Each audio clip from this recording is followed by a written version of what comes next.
Good afternoon. I'm here to brief the results of the investigation I directed following the report of civilian casualties from our strike in Kabul on 29 August. Having thoroughly reviewed the findings of the investigation and the supporting analysis by interagency partners, I am now convinced that as many as 10 civilians, including up to 7 children, were tragically killed in that strike. Moreover, we now assess that it is unlikely that the vehicle and those who died were associated with ISIS-K or were a direct threat to U.S. forces. I offer my profound condolences to the family and friends of those who were killed. This strike was taken in the earnest belief that it would prevent an imminent threat to our forces and the evacuees at the airport. But it was a mistake, and I offer my sincere apology. As the combatant commander, I am fully responsible for this strike and its tragic outcome.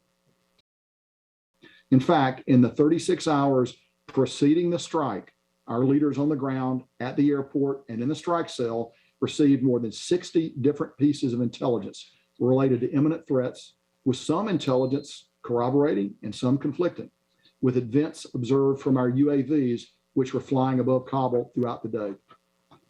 One of the most recurring aspects of the intelligence was that ISIS-K would utilize a white Toyota Corolla as a key element in the next attack.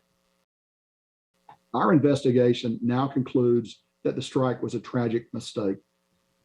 First, I will stress this was not a rushed strike.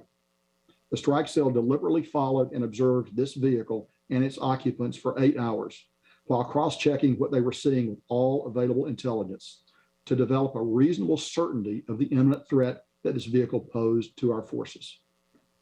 Second, while the initial reports indicated a secondary explosion, the initial investigation could only conclude that there was a possible to probable presence of external accelerants that could include either explosive material in the vehicle or an ignition of the gas tank of the vehicle.